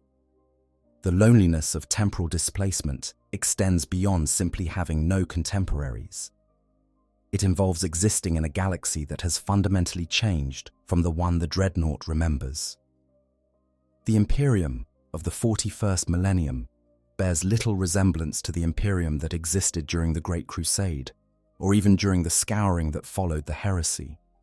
The optimism and expansion of the Crusade era have been replaced by stagnation and paranoia. The belief in human progress has given way to religious dogma that would have horrified the Emperor. The Space Marine legions have been broken into chapters, their massive strength dispersed to prevent any single force from wielding power comparable to what Horus commanded. Every aspect of Imperial culture has shifted, evolved, degraded in ways that make the Dreadnought feel like a stranger in his own Imperium. When such a Dreadnought looks at the current generation of Space Marines, he sees warriors who have been shaped by 10,000 years of gradual decline. They fight with less sophisticated equipment than the Crusade-era legions possessed. They operate under doctrines that were created as reactions to the heresy rather than based on offensive conquest. They believe things about the Emperor and the Primarchs that would have been considered heresy during the Great Crusade, worshipping them as gods rather than acknowledging them as extraordinary but ultimately material beings. The disconnect is so vast that meaningful communication becomes almost impossible. The Dreadnought and his younger brothers are speaking different languages, even when using the same words. Their understanding of concepts like honor, duty, and sacrifice having been shaped by fundamentally different experiences and contexts. Speaking about the Primarchs under these circumstances means trying to explain not just who the Primarchs were, but also the entire cultural and philosophical context in which they operated. It means unpacking assumptions that the younger Space Marines are not even aware they hold. It means challenging the foundations of their worldview while offering nothing to replace those foundations with except complicated truths that provide no clear guidance for how to fight in the present. The task is exhausting and ultimately futile, which is why so many Heresy-era Dreadnoughts simply choose not to attempt it. There is also the grief, profound and unending, of having outlived everyone. A Space Marine interred during the heresy has now existed for over 10,000 years, longer than most human civilizations endure. In that time, he has watched thousands of his battle brothers live and die. He has seen generations of chapter masters come and go. He has witnessed his chapter's culture evolve, its traditions shift, its very identity transform in ways large and small. Everything he knew from his mortal life is gone, not just changed, but utterly vanished, replaced by people and practices that bear only superficial resemblance to what he remembers. The Primarchs, at least, were eternal in ways that ordinary Space Marines were not. They should have endured, should have remained as constant points in an ever-changing galaxy. Instead, they died or disappeared or were corrupted, leaving the Dreadnought with not even that anchor to his past. When he speaks of them, he is speaking of beings who no longer exist in any meaningful sense. And that awareness infuses his words with a melancholy that younger Space Marines find difficult to bear. The grief is not just for the Primarchs themselves, but for everything they represented. The certainty of purpose that came from serving under such beings. The sense that the Imperium's expansion was both just and inevitable. The belief that humanity's future would be one of increasing glory rather than grinding survival. All of these certainties have been proven false by subsequent history. The Imperium did not conquer the galaxy and bring enlightenment to all humanity. It barely survived the heresy and has spent the subsequent 10 millennia in a slow decline, punctuated by moments of desperate resistance against threats that seem to multiply endlessly. The Primarchs did not remain to guide this decline or reverse it. They left, whether through death or disappearance, abandoning their sons to face a future that grows darker with each passing century. For a Dreadnought to speak of the Primarchs is to confront this abandonment, to acknowledge that the fathers he served so loyally ultimately proved no more permanent than anything else in this terrible universe. The pain of that acknowledgement is so great that silence often seems preferable, a way to preserve at least the memory of a time when things seemed destined to work out differently. And yet, beneath all the practical reasons for silence, beneath all the theological and institutional pressures, there exists something simpler and perhaps more profound. The Heresy-Era Dreadnoughts choose silence out of a kind of protective love, a desire to shield their younger brothers from knowledge that would hurt them without providing any compensating benefit. They remember what it was like to believe in the Primarchs completely, to serve under beings whose presence made everything seem possible. They understand how powerful and necessary that belief was, how it sustained them through horrors that would have broken lesser warriors. And they can see that the current generation of Space Marines needs that same belief, needs to think of their Primarchs as incorruptible exemplars, rather than as complicated, flawed beings who failed in ways both catastrophic and profoundly human. In their silence, the ancient Dreadnoughts perform an act of mercy. They allow their younger brothers to maintain their necessary illusions, to draw strength from simplified narratives of Primarchs who were purely heroic or purely traitorous, without the messy reality of beings who contained multitudes and whose choices had consequences that even they could not fully foresee. The Dreadnoughts bear the burden of complete memory so that others do not have to, carrying the weight of complicated truth so that their brothers can fight with the moral clarity that survival in the 41st millennium requires. This is not cowardice or dishonesty, but rather a recognition that not all truths serve useful purposes, that sometimes the greatest service a warrior can provide is to keep his own counsel and let younger generations make their own mistakes, rather than being paralyzed by the mistakes of the past. When a Space Marine asks a Heresy-Era Dreadnought about the Primarchs and receives only silence in response, he is not being denied knowledge. He is being given a gift, the gift of innocence preserved, of beliefs maintained, of a past that can remain legend rather than becoming merely history. The Dreadnought knows that if he were to speak, if he were to share everything he remembers about the Primarchs, the truths good and bad, the complexities and contradictions, he would be taking something precious from his brother.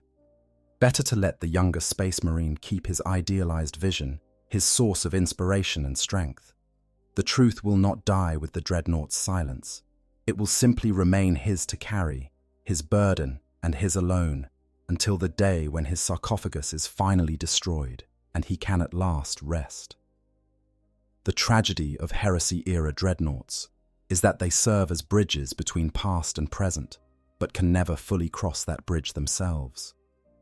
They stand with one foot in the age of the Primarchs, and one foot in the grim darkness of the 41st millennium, belonging fully to neither era, able to speak to both, but unable to make either truly understand the other.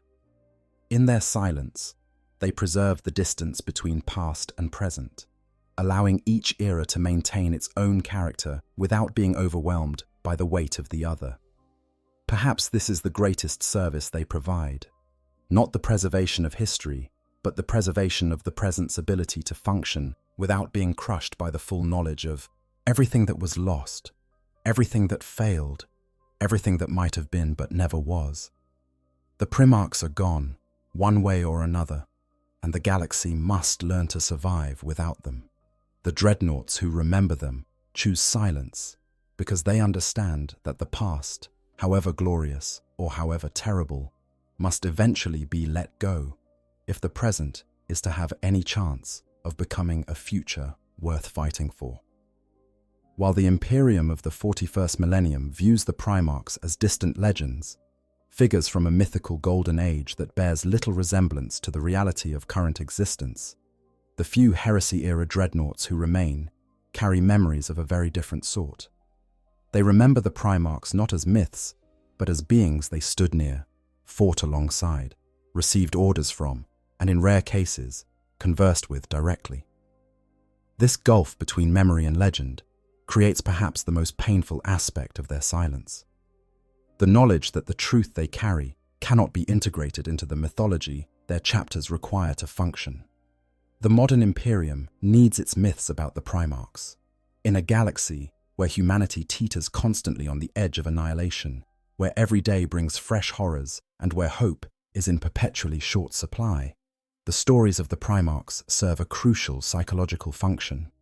They remind Space Marines that their gene seed comes from beings of transcendent excellence, that they are not merely enhanced humans, but the genetic sons of demigods. This belief sustains them through battles that should break their spirits, through losses that accumulate beyond counting, through the knowledge that their entire lives will be spent in war without any realistic hope of final victory. The Primarchs represent the possibility of excellence, the proof that humanity can produce beings capable of standing against any enemy the universe throws at them. To learn that the Primarchs were fallible, that they made catastrophic errors, that they could be corrupted or killed, or could simply walk away from their responsibilities, would undermine this necessary belief. So the Imperium has, consciously or unconsciously, transformed the Primarchs into figures who bear only superficial resemblance to the beings who actually existed. Consider how Sanguinius is remembered. In the 41st millennium, he is the angel, the most beloved of all Primarchs, the one who embodied everything noble and self-sacrificing about the Imperium's ideal of service. His statues show him with golden armor and magnificent wings, his face serene and beautiful, his posture suggesting both strength and mercy. The Blood Angels and their successors tell stories of his perfection, how he was so pure that even knowing he was destined to die did not shake his resolve, how he faced Horus willingly to buy the Emperor precious moments. These stories are true, as far as they go. Sanguinius did all of these things, but the stories leave out the complexity, the inner struggles, the moments of doubt and fear that made Sanguinius's courage meaningful, precisely because it was not the absence of fear, but the decision to act despite it. They leave out his barely contained hunger, the genetic flaw that he knew he was passing on to all his sons. They leave out his sometimes fraught relationships with his brothers, his disagreements with Guilliman over post-war organization, his weariness as the crusade dragged on and the toll of constant warfare began to show even on a Primarch's superhuman constitution. The Sanguinius who actually existed was more complicated and more interesting than the legend, but the legend serves the Blood Angels better than the truth would. For a Dreadnought who fought in the Blood Angels' Legion during the Heresy, who witnessed Sanguinius directly, this simplification of their Primarch must be both comforting and maddening. Comforting because it shows that Sanguinius is remembered and revered, that his sacrifice was not in vain, and that his sons carry on his legacy with pride. Maddening because the real Sanguinius, the complicated being who struggled and doubted and fought against his own nature, even as he led his legion to glory, has been replaced by a cardboard cutout, a collection of virtues without the human details that made him a person rather than merely a symbol. To speak honestly about Sanguinius would require exploding this comfortable legend, showing that the angel was troubled by the genetic curse he had passed to his sons, that he sometimes questioned whether their legion should be allowed to continue, that his nobility was a choice he made every day, rather than a simple expression of his essential nature. What would such honesty accomplish? It would not help the Blood Angels fight better. It would not cure them of the Black Rage or the Red Thirst. It would simply burden them with knowledge of their Primarch's struggles, making them doubt whether they were truly worthy of being his sons. So the Dreadnought remains silent, allowing the legend to stand because the truth, however authentic, would serve no useful purpose. The same pattern repeats across all the Primarchs, loyalist and traitor alike. Rogel Dawn is remembered as the exemplar of duty and fortification. His imperial fists told that their Primarch was unyielding and unbreakable, a foundation upon which the Imperium itself was built. What the legends leave out is Dawn's capacity for spite, his treatment of his own sons after the Siege of Terror, when he drove them to near-suicidal displays of penance, his stubborn refusal to accept Guilliman's reorganization of the legions into chapters until political pressure made resistance impossible. The Rogel Dawn who existed was tremendously impressive but also flawed, driven by guilt and a need for control that sometimes manifested in destructive ways. To speak of these flaws would diminish the Imperial Fist's pride in their Primarch without offering them any better model to follow. Robert Guilliman is revered as the avenging son, the master administrator and tactician whose Codex Astartes provides the blueprint for how Space Marines should organize and fight. In the 41st millennium, particularly after his return from stasis, Guilliman is treated almost as a living saint, his word given weight equal to the Emperor's own. What the hagiographies obscure is Guilliman's arrogance, his certainty that his way was the only correct way, his tendency to dismiss brothers whose approaches differed from his own as somehow deficient. The Guilliman who created the Codex Astartes was brilliant, certainly, but he was also traumatized by the heresy and desperately seeking to impose order on a galaxy that had revealed itself to be fundamentally chaotic. His solutions were practical, but also reflected his own psychological needs, his inability to accept that some problems cannot be solved through superior organization and planning. To acknowledge this would not help the Ultramarines or their successors fight more effectively. It would simply introduce doubt where certainty is needed. The traitor Primarchs present different problems. The official narrative treats them as wholly corrupted, beings who fell completely into darkness and lost everything that had once made them great. This narrative serves the important function of clearly distinguishing between loyalist and traitor, of making the choice to remain loyal seem both obvious and inevitable. What it obscures is the tragedy of their falls, the fact that beings of such extraordinary potential were lost not through simple moral failing, but through manipulation, circumstance, and flaws that the Emperor either did not see or chose not to address. Horus did not fall because he was secretly evil all along.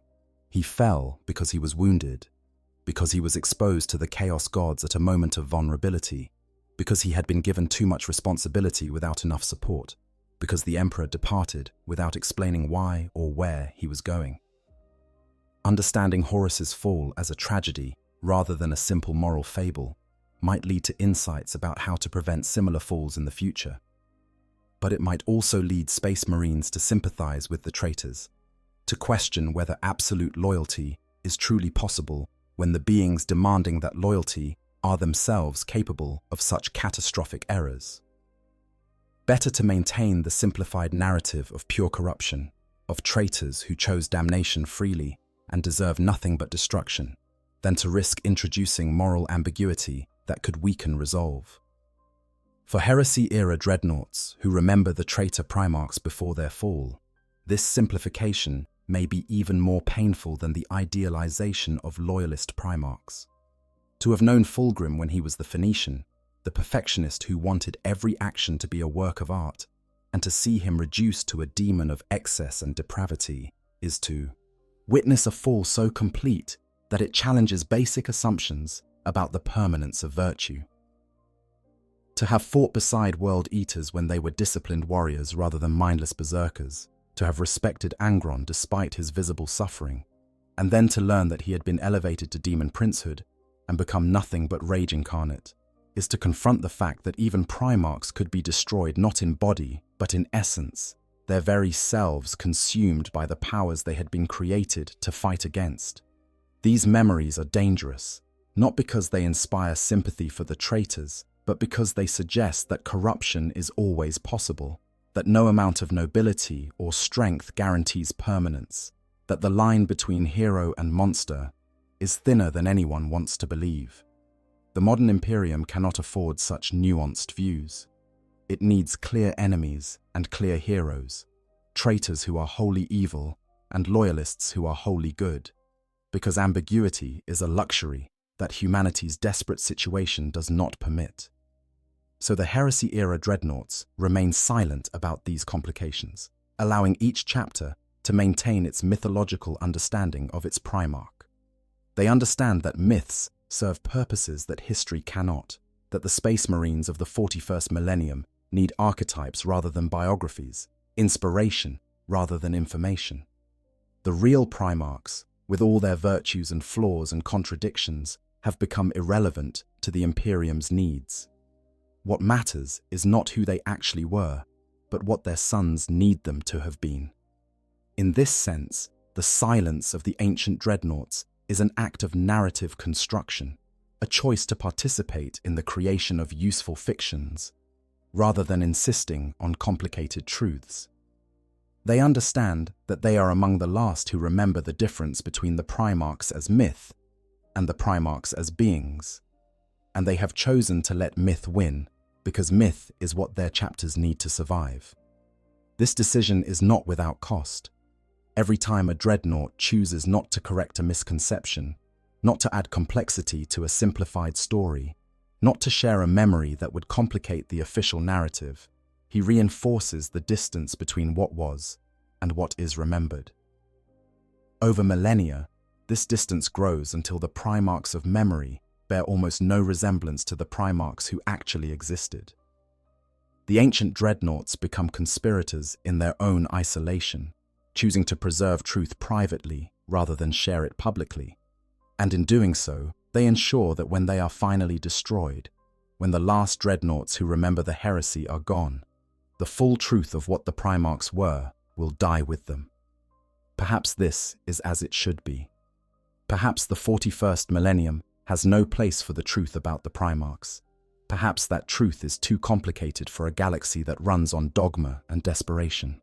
But the loss is real. Nonetheless, the knowledge that an entire dimension of human experience and achievement will be reduced to simplified legends because the complexity of reality is too difficult for those who remain to process. In the end, the silence of Heresy-Era Dreadnoughts regarding the Primarchs represents one of the Imperium's many tragedies, a sacrifice that goes unrecognized because it is invisible. These ancient warriors bear the burden of complete memory so that their brothers do not have to, carrying truths that cannot be shared, and watching as mythology replaces history without being able to intervene. They know what the Primarchs truly were, beings of extraordinary power and equally extraordinary flaws. And they know that this knowledge is now useless, that the galaxy has moved on to a place where such complexity serves no purpose. In their silence, they perform one final service to the Primarchs they once followed. They allow those demigods to be remembered as legends rather than merely as men, to inspire future generations through simplified greatness rather than burdening them with complicated reality. It is a lonely service, thankless and unending, but the Dreadnoughts understand that it is necessary.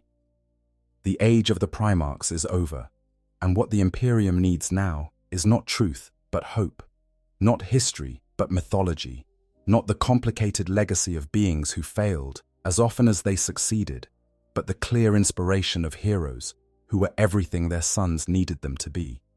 So when young Space Marines approach ancient Dreadnoughts and ask about the Primarchs, seeking stories from those who were there, who witnessed the glory days firsthand, they are met with silence or with carefully curated tales that confirm rather than challenge their existing beliefs.